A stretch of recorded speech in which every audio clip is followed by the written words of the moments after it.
Good morning, everybody. Welcome to today's presentation on software testing methodologies. This video is brought to you by Newton's Group of Institutions, Macharla. This is Arvind Egireddy from the Department of Computer Science and Engineering. So today, let us see what is software testing methodology. Software testing methodology, which is defined as strategies and testing types that are being used to certify that the applications which are under test, they meet the client expectations. Here, the test methodologies, they include both functional and non-functional testings to validate the applications under the test. So, some of the examples of testing methodologies are unit testing, integrated testing, system testing, perform testing, so on. So here, each testing methodology, they have a predefined test objectives, they do have test strategies, and they do have deliverables. We have to note that since software testing is an integral part of development methodology, many companies use the term development methodologies and testing methodologies collectively. So here, testing means testing some sort of applications or programs, or testing some code by using some methodologies, or by using some software testing tools. So that all of these comes under software testing methodologies. During our course, we refer so many textbooks. The main textbook which covers our syllabus is Software Testing Techniques by Boris Bezier. So this is the textbook.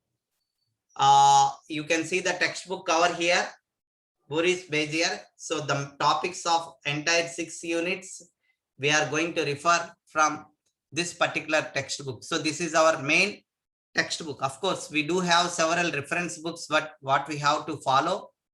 So the list of those reference textbooks is also being given here.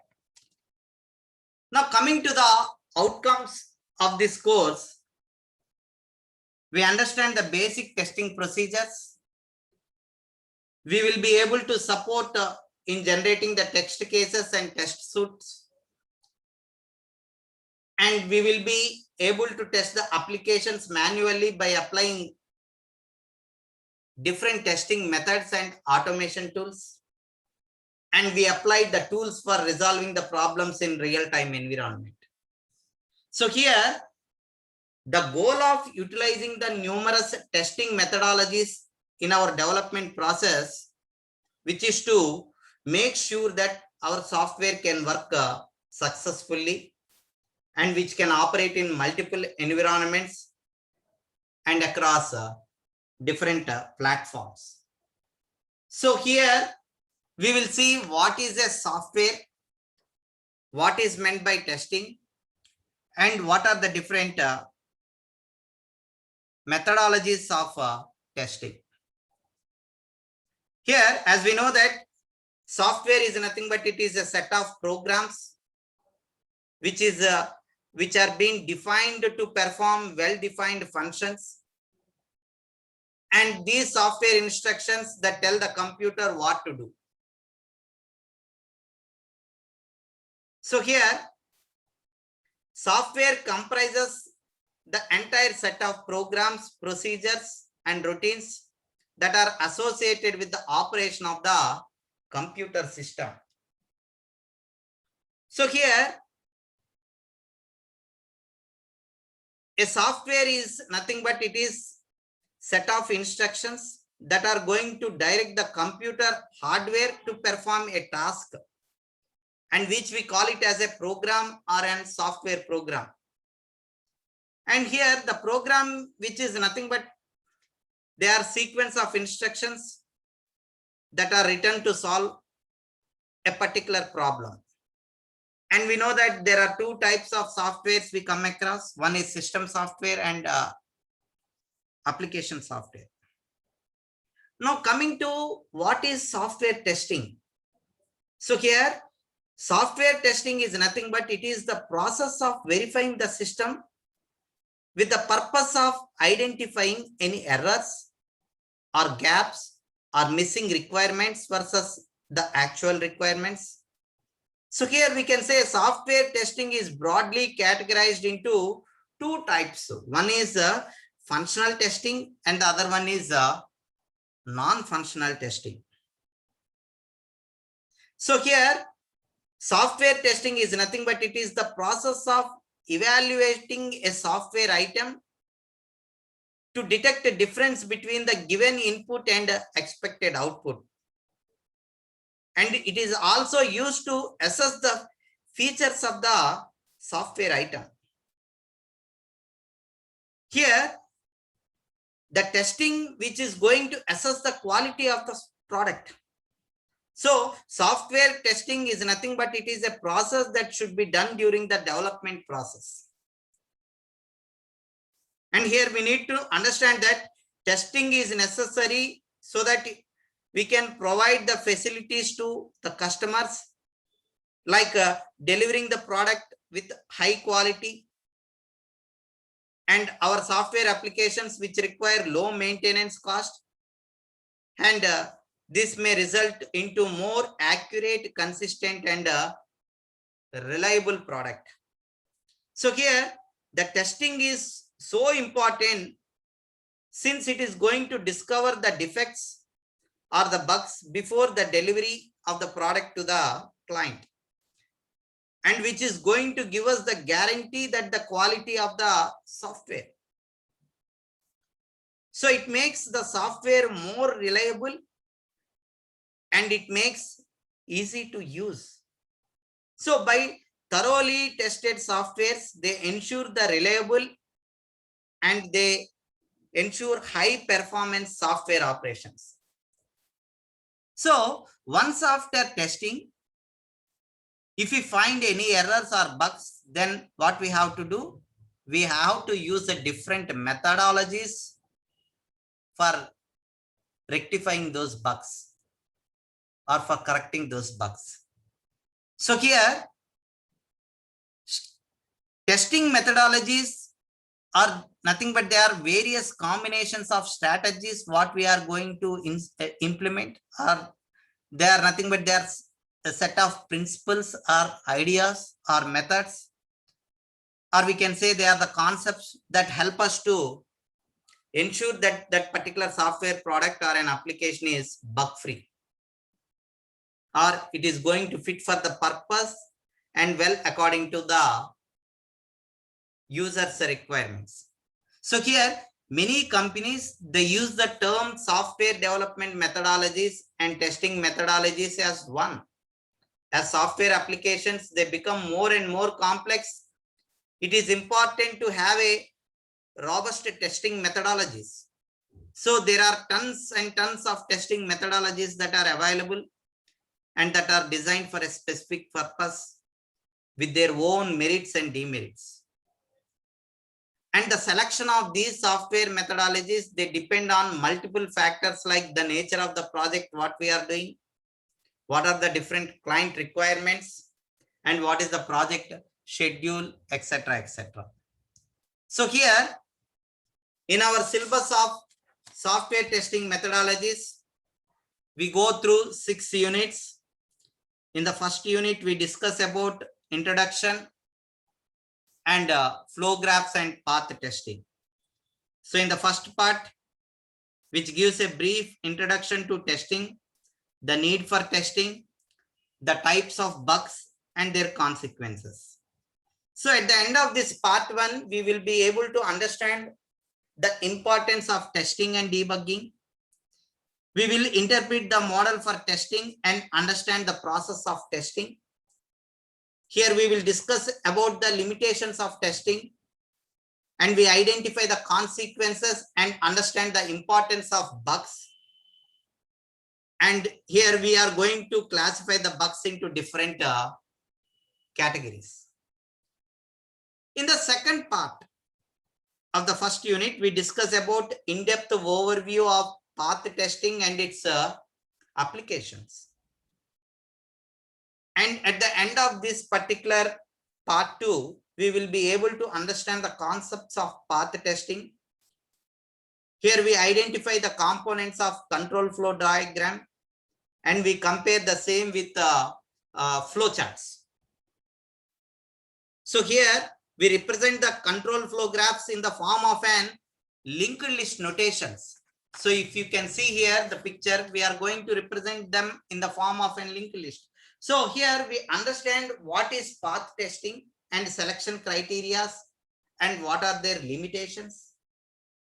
Here we after completing this particular part 2, we can classify the predicate and what are the variables, what are dependent variables, what are independent variables, what are correlated and uncorrelated variables. And we understand the path sensitizing methods that classify whether the path is achievable or not. And we will be identifying the problem due to coincidental correctness and choose a path instrumentation methods to overcome the problems. Now coming to unit 2, which gives us an in-depth overview of the two forms of functional or system testings, namely transaction flow testing and data flow testing. And at the end of this unit, we will be able to understand the concept of transaction flow testing and data flow testing. We can visualize the transaction flow and data flow in software system.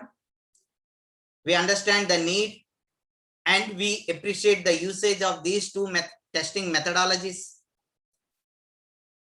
We identify the complications in transaction flow testing methods and the different anomalies in the data flow testing. And here we interpret the data flow anomalies state graphs and control flow graphs, and we represent them in the state of data objects. And here also we understand the limitations of statistical analysis in data flow testing. And finally, we compare and analyze the various strategies of data flow testing. So in the third unit, we will discuss about in-depth overview of domain testing and its implementation. At the end of this particular part 1, we will be able to understand the concepts of the domain testing. We understand the importance and limitations of domain testing. We differentiate the difference between ugly and nice domains. And we will learn the properties of ugly and nice domains. We learn the domain testing strategies for different dimension domains. And we identify the problem due to the incompatibility of domains and range interface of testing. So in domain testing, what we do is we divide the domain into subdomains, that is into equivalent classes, and then test them using values for each subdomain. For example, if a website domain has been given for testing, what we do is we will divide this website into small portions, that is subdomains, for the ease of testing. And in the second part of the unit 3, which gives an in-depth overview of path of various flow graphs, their interpretations and their applications. And at the end of this part 2, we will be able to interpret the control flow graphs, and we identify the path products, path sums and path expressions. We identify how the mathematical laws hold for these paths, that is a distributive law, associative law, and commutative, etc. and we apply some reduction procedure algorithms to a control flow graphs, and we simplify it into a single path expressions, and we find all the possible paths of a flow graph. Here we will learn about how to find the minimum paths which are required to cover a given flow graph. We will learn how to calculate the probability of paths and understand the need for finding out these probabilities. We will understand the difference between the structural and unstructural flow graphs. Here we can calculate the mean processing time of a routine of a given flow graph. And here we will learn how complementary operations such as push, pop, get, return are interpreted in the flow graph. And we will be able to identify the limitations of all the above approaches what I said now. And we can understand the problems due to flow anomalies, and we identify whether these anomalies exist in the given path expressions or not. Now coming to unit 4, here we discuss about the syntax testing, logical based testing. Here syntax testing is nothing but it is a type of black box testing techniques which is used to examine the format and the grammar of the data inputs that is used in the software application, whether they may be external or internal. So which may be formally described in technical, or we can establish and we can specify the notation such as BNF and could be used in the design input. And coming to logical based testers, they design the tests for logical expressions that appear in the software artifacts such as source code, design models, requirement specifications. And at the end of this particular logical based testing, we will be able to understand the concept of logical based testing. We will learn about decision tables and their applications. We understand the use of decision tables in test case design, and we will know their limitations. We understand about and we can interpret KV charts and know their limitations. We will learn how to transform the specifications into scenarios and we map them into KV charts. Then we understand the importance of don't care conditions. Now coming to unit 5, in the first part we will discuss about state graphs and transaction testing. And in the second part we will discuss about graph matrices and applications. So here operating system is one of the best example for discussion about states. Here, why we say operating system is, in operating system, we have already discussed about what is meant by a new state, what is a ready state, what is running state, what is suspended state, what is meant by blocked state, and what is a termination state, so on. As we know that a new state means this is the state where the process that has just begun or just been created. Ready state is the process that is waiting to be assigned. So it will be waiting for the process. And in ready suspended, the process is ready, but suspended state are in the secondary memory. We will have running state, that is the process which is under execution. And some process we externally interrupt and we block them. So we call them as a blocked state. Or some states we block and we suspend them.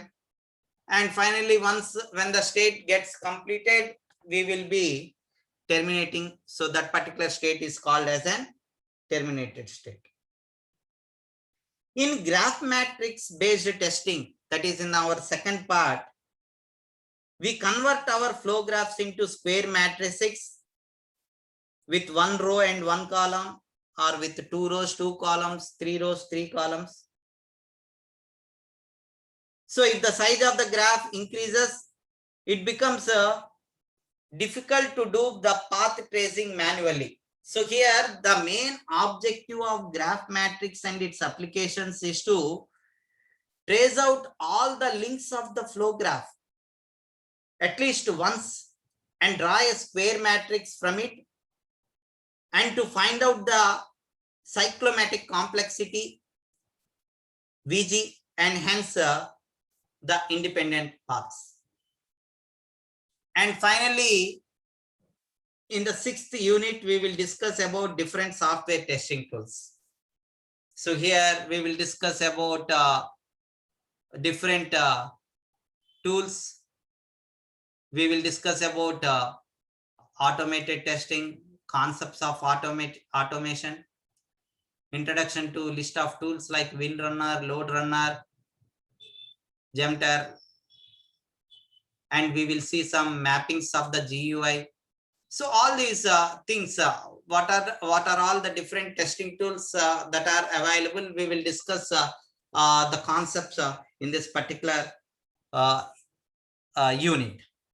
And my final words is, as software apps get complex when intertwined with a large number of modules, platforms, or devices that need to be get tested regularly. So it is necessary to adopt robust testing methodologies to make sure that the software products being developed are fully tested, meet necessary requirements, and successfully operate in all anticipated environments with the needed usability and security.